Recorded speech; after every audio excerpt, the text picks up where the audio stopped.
Welcome to this 365 Freedom Strategy session. Today we're breaking down freedom flow and why your mind deserves to be a factory for ideas, not a warehouse for tasks. Right, and that distinction right there, the factory versus the warehouse, that's really the operational North Star for this entire session today. Yeah, it sounds a bit like a metaphor at first, but It's not. By the time we wrap this up, I really want you, the listener, to understand this as a literal biological reality. We are getting very surgical today. exactly. And I want to set the expectation right out of the gate here. We're not doing a standard conversation about productivity hacks. No, definitely not. We aren't here to, discuss color coding your calendar or pitching you some new project management software that's going to somehow save you 4 minutes a day. Right. No, we're conducting a root cause analysis of personal workflow. We're looking at the actual invisible machinery of how you operate as a human being on a daily basis. And specifically, our objective today is to identify and then surgically remove friction. We're analyzing the source material, the architecture of cognitive ease, and getting specifically into the protocols they call FreedomFlow Friday. Yeah. Now, looking at this documentation, it seems targeted at a very specific demographic, doesn't it? It absolutely is. Yeah. It's targeting the high performer, the leader, the kind of person who is objectively successful by almost every metric, but feels this very specific type of tension right beneath the surface. Let's talk about that tension for a second, because I think a lot of people listening right now might feel it, but they probably haven't ever really put a name to it. Right. It's not necessarily burnout, is it? No, it's not full burnout. Burnout is when the engine completely seizes up and you can't function. This is the stage right before that. Yeah. It's the drag. It's the friction. Resistance. Exactly. These are highly capable people who feel a way they just can't name. It isn't incompetence. I mean, they're very good at their jobs, but they feel a constant low-level hum of anxiety. And today, we're going to name that weight, and then we are going to outline exactly how to remove it. I really love the idea of naming it, because once you name a problem, you can actually kill it. So let's jump straight into the diagnostic phase here. They'll do it. The source material uses a term that I found incredibly striking. They call it the unrecognized weight. Unrecognized weight, yes. That's a crucial concept. It implies that we're carrying something really heavy, but we've somehow gone numb to the actual sensation of it. What exactly are we carrying here? Well, the core observation in the text is that most people, even the ones who really think they are organized, are effectively running their lives from memory. Okay, now I'm going to play devil's advocate with you here for a minute. Sure. Because everyone listening has a calendar, they have a to-do list, right? They aren't literally remembering every single meeting time in their head. So what does running from memory actually mean in this specific context? It means the connective tissue of their life is being held in the brain. So yes, the meeting is on the calendar, that's true. But the thought, I need to prepare the slides for that meeting, or I need to email Bob about the agenda beforehand, or even something personal like, I wonder if the car needs an oil change. Right, all the peripheral stuff. Exactly. Those thoughts are spinning in a subliminal loop all day long. The text describes this as a mental container problem. The bucket. Right, the bucket. Imagine your brain is a single physical container. For most people, every task, every creative idea, every random domestic responsibility, and every major strategic fear is living inside that one biological bucket. And that bucket has a lid. It is a very real limit. It has a hard limit. Yeah. And this brings us straight to the symptoms. The source material outlines a very specific symptomology for this unrecognized weight. Yeah, let's go through those. The first one is feeling drained by noon. Oh, man. I think that resonates with a huge, huge portion of the workforce. I mean, you wake up, you have your coffee, you feel totally ready to tackle the day. But by 12 o'clock, just 4 or 5 hours in, you feel like you've completely hit a wall. And it's so important to clarify here. This isn't physical exhaustion. Right. You haven't been out digging ditches. You haven't run a marathon. Your body shouldn't be tired at all. But your brain is just totally offline. It's that midday haze. You're just staring at the screen. It's glucose depletion. Biologically, the brain consumes roughly 20% of the body's entire metabolic energy.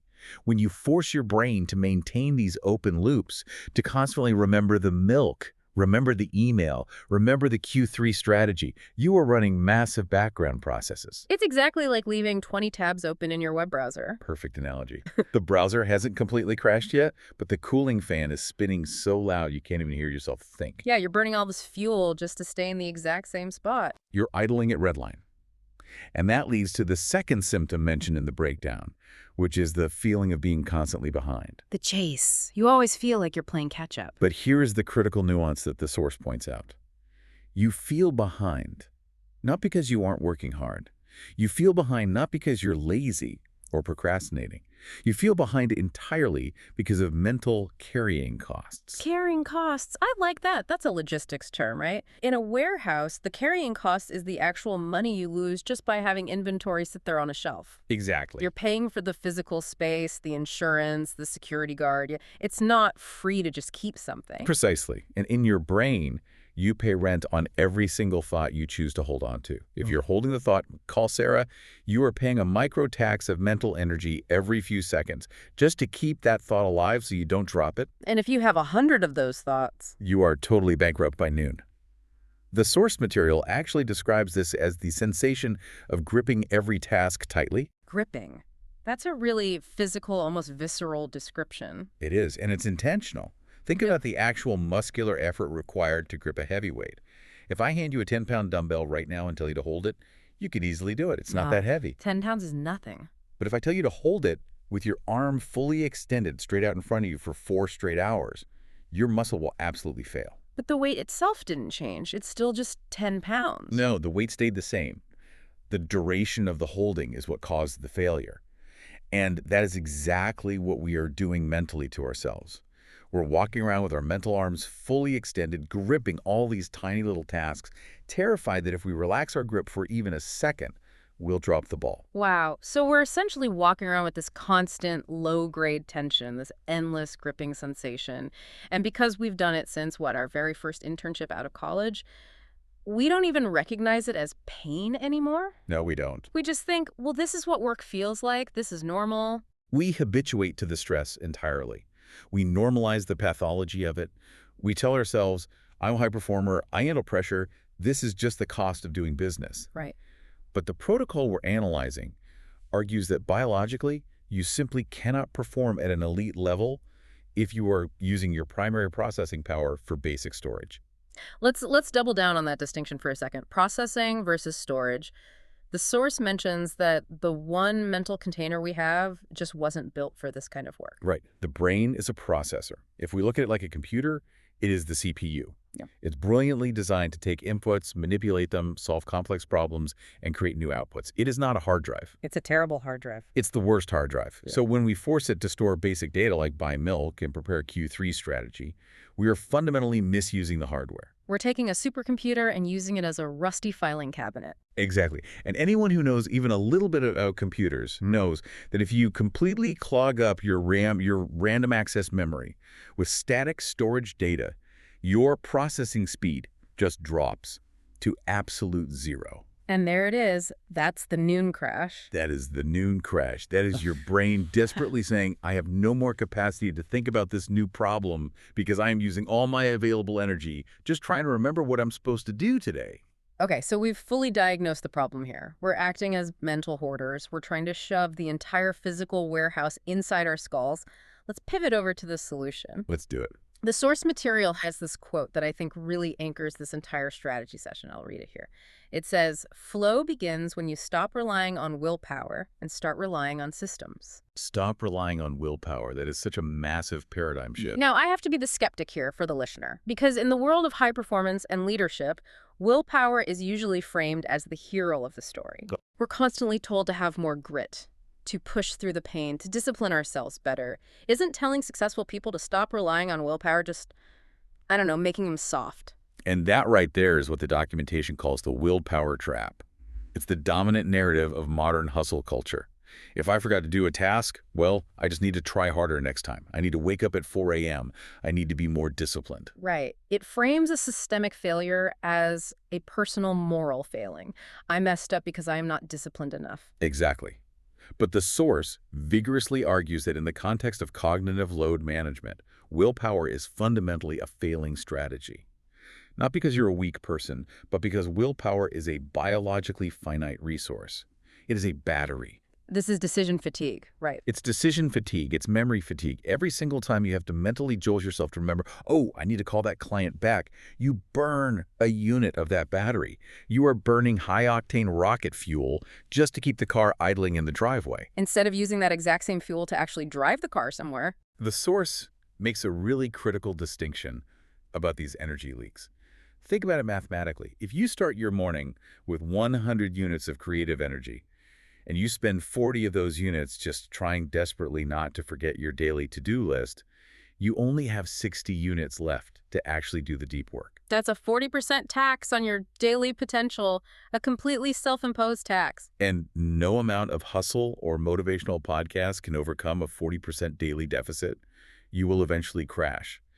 And this brings us right to how the source actually defines flow in this context. Yeah, because usually when you hear the word flow, it sounds very mystical. Yeah. Like you're a jazz musician just in the pocket or a hacker seeing the Matrix. It's usually framed as this magical state. But here, the definition is incredibly operational and grounded. Flow is defined simply as the absence of fighting your own brain. The absence of fight. Flow is the exact moment you finally shift that internal weight onto an external system. It's that profound feeling of release. It's not necessarily some spiritual transcendence. It's the simple, mechanical relief of finally putting a terribly heavy box down on a table. Shift the weight onto a system. Okay, but again, I can hear the listener getting defensive. When we say the word system, high performers immediately tense up. Of course they do. They think, great, here we go. Now I have to go learn some complex new software suite. I have to adopt a whole new methodology. I have to spend my weekend taking a course on how to organize my life. And that is the misconception of complexity. The source material actually addresses this fear directly. What does it say about it? It explicitly argues that the system must be, and I'll quote this directly, not a complicated one, not something you have to learn or master. Not something you have to master. That is deeply refreshing to hear. It's giving you permission to be incredibly simple. The source argues that if the system requires a user manual, it's already too heavy. If the system requires you to fundamentally change your personality to use it, it will fail. The system has to be significantly lighter than the problem it's trying to solve. Lighter than the problem it solves. I really like that as a metric. If the cure is worse than the disease, the patient just won't take the medicine. Exactly. We are strictly looking for net positive energy returns here. If the system takes more energy to maintain than it saves you, it's a broken system. Let's move from the high-level philosophy into the real world here. The source material shares this great case study, a micro story about a client or maybe a friend of the author. Let's break this down because I really think this specific story is the perfect archetype of the modern knowledge worker. Oh, absolutely. Let's call him the noon crash subject. All right, let's walk through his before state. Paint the picture for us. How was he operating? He was a classic case of unrecognized weight. He was a very high output individual, likely a founder or a senior executive, and he was managing literally everything inside his head. The text says his workflow lived entirely in the mind. A very dangerous neighborhood to store your workflow. The most dangerous. Picture his typical morning. He wakes up, and the very second his eyes open, the brain starts spinning. Did I reply to that investor email last night? Is the product roadmap updated for the 10 a.m.? He finally gets to his physical desk, and he's already fatigued because he's technically been working since the moment he woke up. And by noon, Overwhelmed. The classic noon crash. He wasn't just physically tired, he was cognitively full. The biological bucket was overflowing. He literally couldn't take in any more information. If an employee came up and asked him a simple question, he probably felt a sudden flash of irritation. right. And not because he's a mean person, but because he literally had no processing power left to be polite. He was Yeah. at maximum capacity. So what was the intervention for this guy? What did they actually have him do? Did he have to hire a chief of staff? Did he go off grid on a 10-day silent meditation retreat? No, nothing like that. No. It was a purely tactical pivot, extremely low tech. He simply set up a simple notes inbox on his phone. Just a standard notes app. That sounds, almost too simple. I feel like the listener is rolling their eyes a bit right now thinking, I already have a notes app on my phone and I'm still exhausted every day. Ah, but do you use it with the exact rules of engagement? This is where the actual magic happens. The success wasn't just having a notes app installed, it was precisely how he was instructed to use it. Okay, lay out the rules then. How do you use it? The source lists them out very clearly. 3 steps, 1 tap, type, done. One tap, type, done. And then comes the absolute most crucial detail, the one rule that I truly think makes or breaks this entire strategy. The rule was no sorting, No organizing. No sorting, no organizing. Wait, hold on. That goes against literally everything we've ever been taught about productivity and organization. Shouldn't we be filing these thoughts away? Shouldn't we be tagging them by project, putting them in the urgent folder versus the important folder? During the capture phase, absolutely not. That is the fatal error most people make. Why? Why is organizing fatal at this specific stage? Because organizing is a decision, and decision creates friction. If you're walking down the hall and you have a brilliant idea for a client and you stop and pull out your phone, and then you have to think, okay, does this go in the client folder or the marketing ideas folder? Is this a priority 1 or a priority 2? Yeah. You're actively engaging the prefrontal cortex. You are doing high-level cognitive processing just to write a note. You've taken a task that should take 2 seconds and turned it into a 30-second deliberation. Exactly. You've intentionally introduced a speed bump into your own workflow. And for a busy person, often that tiny micro-hesitation, the thought of, ugh, I don't know where to put this, is just enough friction to make you say, you know what, I'll just write it down later. And then you inevitably forget it, or worse, you just hold on to it in your head. Correct. The no sorting rule is the critical success factor here, because it reduces the friction at the exact point of capture down to near zero. It effectively turns your smartphone into a bucket that perfectly matches your brain's bucket. But your phone's bucket doesn't ever get tired. So what actually happened to our noon crash subject after he implemented this? What did his after state look like? Well, the timeline in the text says by the end of the week. So this wasn't an instantaneous magic trick, but it was a very fast adaptation. And what was the tangible result? He felt lighter. That specific word comes up again and again in the source material. Lighter, calmer. He realized that this incredibly simple capture system was quietly carrying the massive load he had previously carried all by himself. It's like he finally took off a heavy backpack he'd been wearing for 10 solid years. Exactly. And the most profound realization for him was that nothing was slipping. High performers have this deep-seated fear, which we all have, that if we don't obsessively hold on to a task mentally, we will inevitably drop the ball and fail. But the system caught the ball every time. I want to get very tactical now. We've sold the underlying philosophy. I want to tell the listener exactly how to build this notes inbox strategy for themselves today.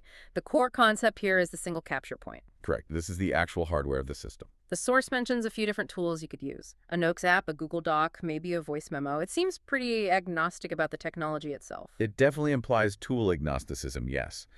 And as consultants, we see this specific trap all the time. People get completely paralyzed trying to find the one perfect app. They asked, should I use Evernote? Should I switch to Notion?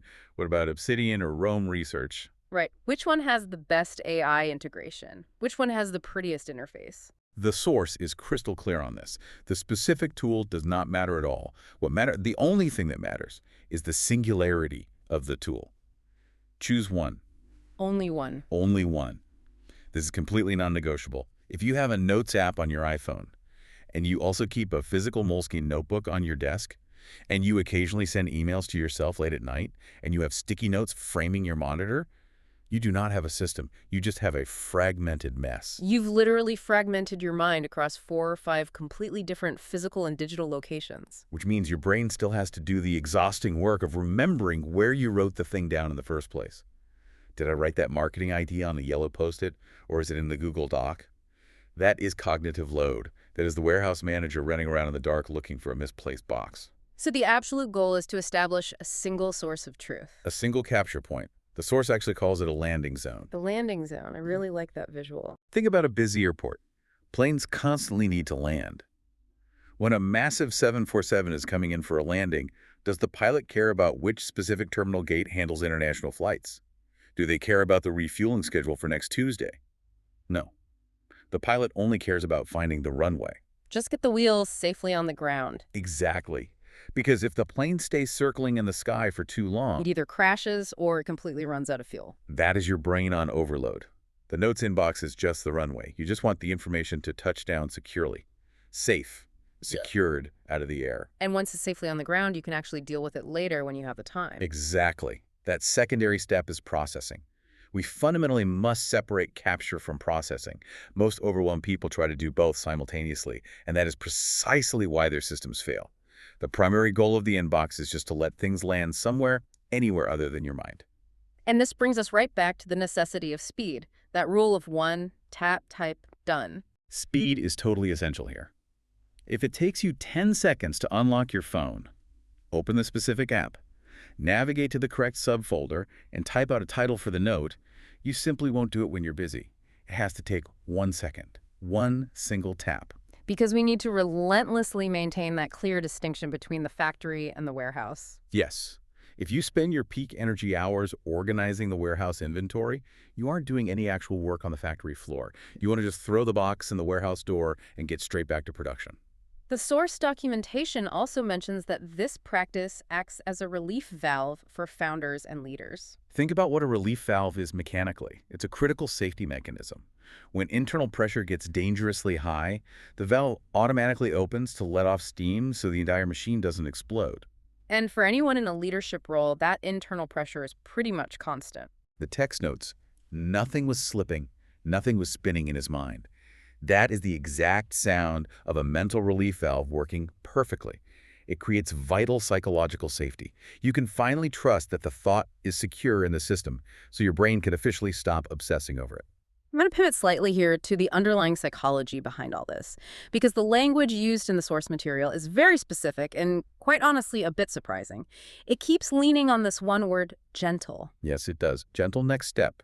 A gentle step in building systems. Now, gentle is definitely not a word you usually hear tossed around in corporate strategy sessions. Usually we hear words like aggressive, bold, disruptive, crushing it. Why use the word gentle here? Is this just about coddling people? Not at all. It is a highly deliberate strategic choice, and I believe it directly addresses the unique psychology of the typical high performer. How so? Walk me through that. High performers are notoriously hard on themselves. They constantly punish themselves with incredibly rigid, unforgiving systems. When they decide to get organized, they set up these complex, highly demanding workflows that require absolute, perfect discipline to maintain. Right, it's that extreme mentality. If it hurts, it must be working. If I'm not suffering, I'm not growing. Exactly. But the source material deeply recognizes that if you are already overwhelmed, if you are currently living in that noon crash stage, forcing a rigid, demanding new system on yourself will just break you completely. It just adds more unrecognized weight. You think, oh, great, now on top of my actual job, I have to perfectly update my Kanban board every hour, or I'm a failure. So using the word gentle is really about lowering the barrier to entry so far down that you literally can't say no to it. It intentionally focuses on ease rather than discipline. The strategy here isn't to just try harder. The strategy is to systematically make it easier to succeed. And there's a powerful cumulative effect to this gentleness, isn't there? It's not just about writing down one single note and suddenly your life is fixed. The cumulative effect is huge. The source explicitly claims, and I quote, "The system created space he didn't know he needed." Now, that massive amount of space doesn't come from one giant, painful workflow overhaul. It comes from the quiet accumulation of tiny, gentle reliefs throughout the day. Just one note at a time. One note at a time. Every single time you offload a stray thought into the inbox, you free up a tiny sliver of energy. Maybe it's just 0.5% of your daily battery. But if you do that 50 times a day, you've just seamlessly reclaimed 25% of your total cognitive capacity. Wow. The source says it plainly. This is the foundation of flow, removing friction from the places that exhaust you. And that is the absolute definition of the game we're playing. You have to identify the friction. And in this context, the friction is simply the gap between having a thought and securely capturing that thought. Right. So if that gap is why, if it's annoying or hard to write it down, you exhaust yourself either trying to remember it or trying to perfectly organize it on the spot. But if that gap is narrow, if it literally takes one tap, you just stay right in your flow state. Precisely. We are surgically engineering the friction completely out of your day. Let's synthesize all of this. We started the session with the metaphor of the factory and the warehouse. I really want to bring that home now because I think it's such a powerful, sticky mental model for the listener to carry with them today. Okay, let's look closely at the warehouse mode of the human brain. When your brain is actively acting as a warehouse, what is it actually doing on a biological level? Well, it's storing things. It's aggressively guarding information. It's constantly taking inventory of what needs to be done. Right. It's looping.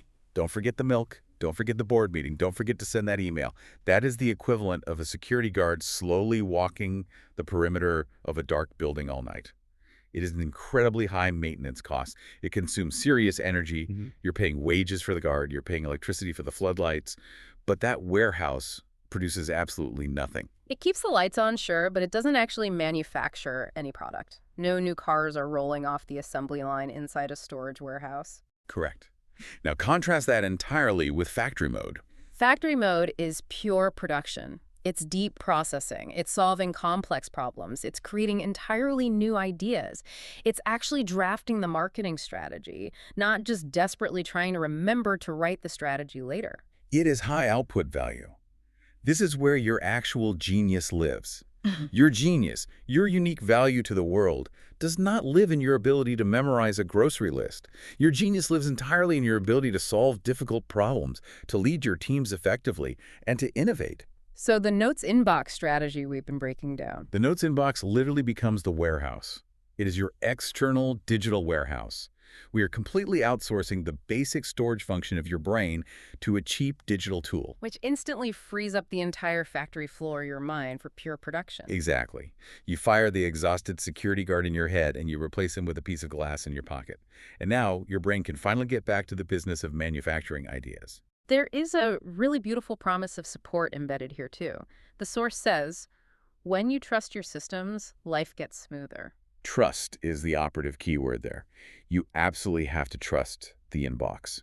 Because if you write the task down, but deep down you don't actually trust that you'll check the app and see it again, your brain will still hold on to it just in case. And that's the ultimate psychological shift we're aiming for. Moving from the panic of, I have to hold this, to the absolute relief of the system has this. And making that shift completely changes your emotional baseline. It moves you from a state of low-level anxiety to a state of quiet confidence. You go from, man, I really hope I don't forget that, to simply, I know it's handled. Before we wrap up today, we really need to talk about where people go wrong with this, because I know I can hear the listener thinking, look, I've tried all these apps before, they just don't work for me.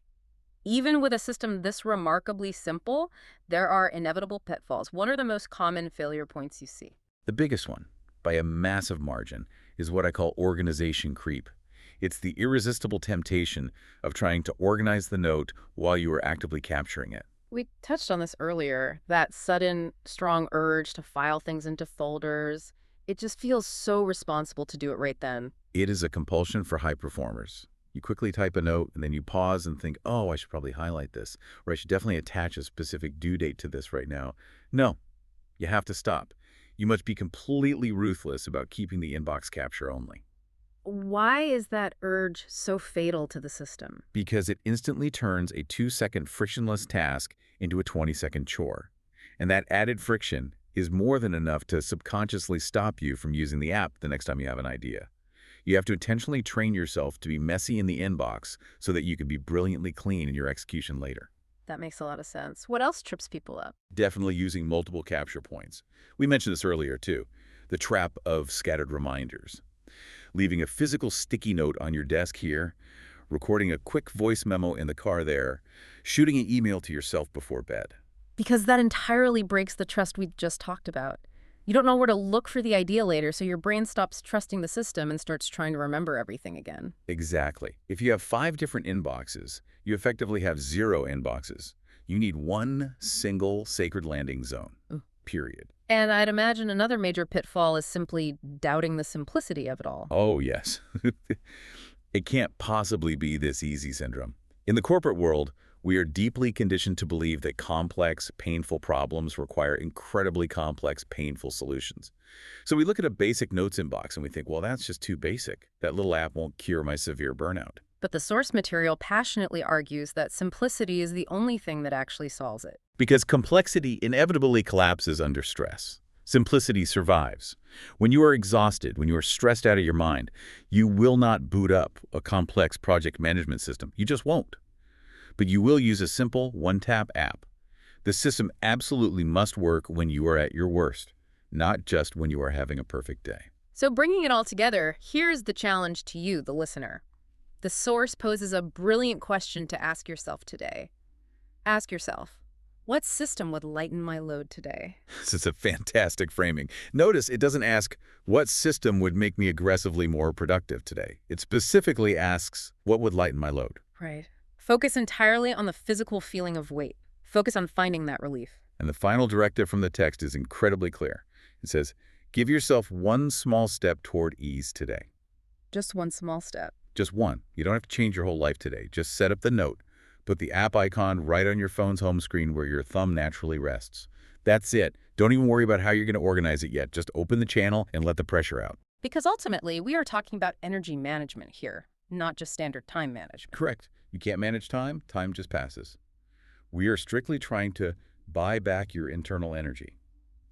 The ultimate goal, as the source states, is creating smoother days and fully freeing your energy. We have really covered a massive amount of ground today. We moved from the initial diagnostic of the unrecognized weight, that awful feeling of being completely drained by noon, to the core philosophy of choosing systems over raw willpower. We dissected the case study of the noon crash and saw the absolute power of the no-sorting rule in action. We looked closely at the tactical implementation of the single capture point building that reliable landing zone. And we deeply explored the underlying psychology of taking gentle steps, leading to that ultimate biological shift from the warehouse brain to the factory brain. It really is a complete holistic architecture for cognitive ease. It's not just about finding ways to do more work.